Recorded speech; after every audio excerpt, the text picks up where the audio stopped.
Friends, welcome to life study point. आज हम बात करेंगे सीआरपीसी 1973 में अब जब से वो बनी है और अब तक कितने अमेंडमेंट हो चुके हैं, क्योंकि ये बहुत सारे क्वेश्चंस आते हैं इसके।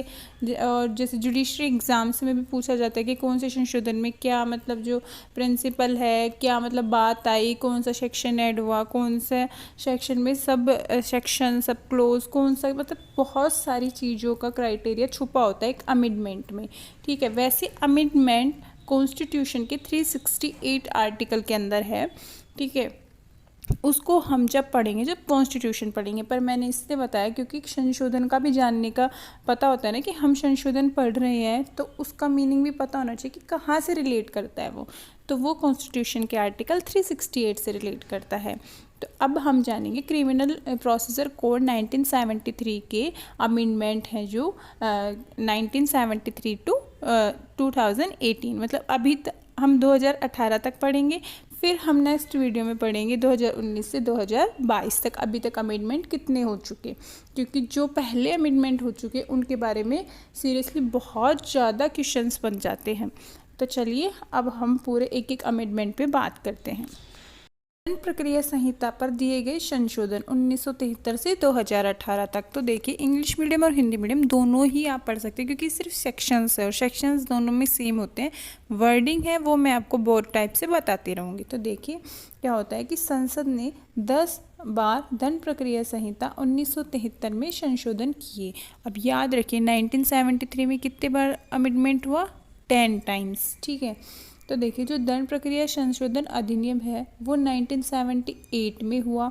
इसके द्वारा कौन कौन से सेक्शन थे? देखो 2, 11, 13, 14, 18, 20, 24, 25, 102, 107, 123, 167, 182, 196, 206, 209, 276 और फिर 293, 297 और 299, 309, 320, 323, 326, 374 और 377, 378, 428, 468 और धारा 478 तथा द्वितीय अनुसूची में संशोधन किए गए। और नई धारा कौन सी जोड़ी गई? 433 क्या जोड़ी गई? अब देखिए ये जो सेक्शंस दिए हुए हैं ये आपके सीआरपीसी में पूरे लिखे हुए हैं। अब आप इनको लिख के एक बना लीजिए पीछे, जब सीआरपीसी के जैसे नोट्स बना रहे हैं वीडियोस के साथ साथ, तो आप पीछे बना लीजिए, 10 पन्ने लीजिए, उसमें लिखिए कि सीआरपीसी के जो अमेंडमेंट हुआ 1973 में 10 बार अमेंडमेंट हुआ था।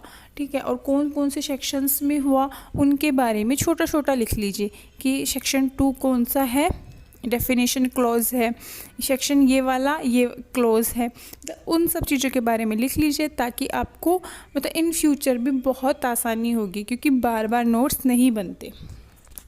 देखिए, क्योंकि जो फर्स्ट अमेंडमेंट हुआ उसमें 433 क्या है जो ऐड की गई। फिर देखिए सीआरपीसी में जो अमेंडमेंट हुआ 1980 में हुआ, फिर उसमें क्या हुआ? 108, 109, 110, 196, 436, 437, 466 और 478 में संशोधन किए गए और एक नई धारा और एक ऐड हुई 446A।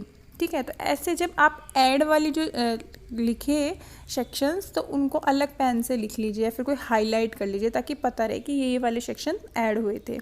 फिर उसके बाद देखिए जब एक संशोधन हुआ 1983 में तो उसमें सेक्शन 327 और प्रथम अनुसूची में संशोधन किए गए।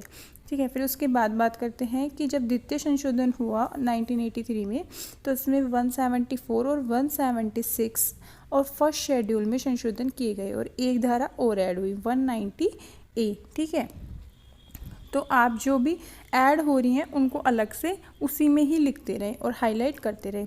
फिर देखिए दहेज प्रतिशेष संशोधन अधिनियम 1986 का अधिनियम 433 जो संख्या है उसमें फर्स्ट शेड्यूल में अमेंडमेंट हुआ। फिर है सीआरपीसी 1988 में 105 में संशोधन हुआ सेक्शन। फिर है सीआरपीसी 1990 में 2 नई धाराएं 166A और 166B जोड़ी गई। देखिए दंड प्रक्रिया संहिता 1991 में कौन कौन से जो अमेंडमेंट हुए। ठीक है, फिर है 1903 में एक चैप्टर ही ऐड हो गया, कौन सा? चैप्टर 7 को। ठीक है। 1993 में चैप्टर 7 ऐड हुआ। फिर उसके बाद जो दंड प्रक्रिया संहिता संशोधन अधिनियम जो 2001 हुआ, उसमें कौन कौन से सेक्शन 125 मीन्स भरण पोषण का, 127, 128 में संशोधन किया गया। तो ये भी बहुत इम्पोर्टेंट है। फिर है CRPC का 2005 में जो संशोधन हुआ, उसमें भी बहुत सारी सेक्शंस देखिए इसमें अमेंडमेंट हुए हैं, जैसे लिख रखा है, तो आप इनके भी अच्छे से पॉइंट बना के नोट कर लीजिए। और फिर फर्स्ट शेड्यूल और सेकंड शेड्यूल में संशोधन किए गए। इसके अतिरिक्त मतलब इसके अलावा और क्या, 25 कै, 50 कै, 53A, 54A, 144A, 164A, 290A, 311A, 441A नई धाराएं जोड़ी गई। तो ये सारे सेक्शन जो ए वाले हैं ये क्या कब जोड़े गए, 2005 में, ठीक है। फिर दंड विधि संशोधन अधिनियम 2005 धारा 3, 4, 6 के ये सब जोड़ी गई, ठीक है। फिर है उसके बाद CRPC में जो 2006 का एक संशोधन हुआ, 2008 और एक 2010 में संशोधन हुआ। फिर देखिए कि दंड संशोधन विधि अधिनियम जो 2013 में हुए, उसमें कौन कौन से सेक्शंस में हुआ, 26, 54A, 154, 160, 161, 164, 173, 197, 198B, 273, 309, 327, 356B और 357C में 2013 में संशोधन हुआ। फिर उसके बाद बात करते हैं 2018 के प्रमुख संशोधन। तो ये भी बहुत इंपॉर्टेंट है।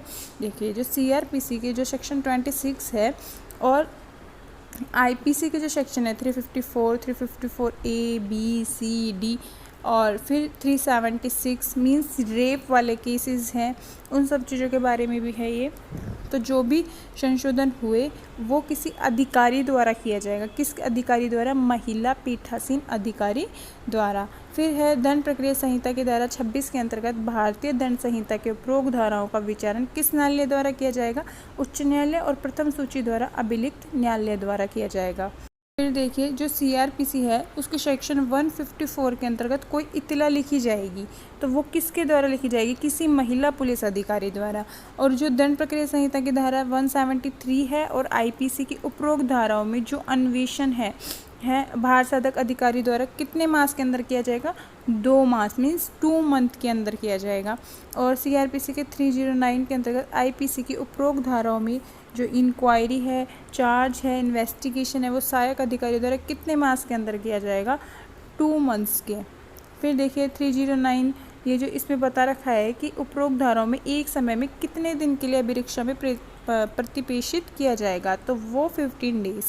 फिर 374 के अंतर्गत IPC के जो ये रेप वाले जो सेक्शंस हैं उसमें अपील कितने समय के भीतर पूर्ण होनी चाहिए, 6 मंथ के, ठीक है, इससे ज़्यादा लेट नहीं होनी चाहिए।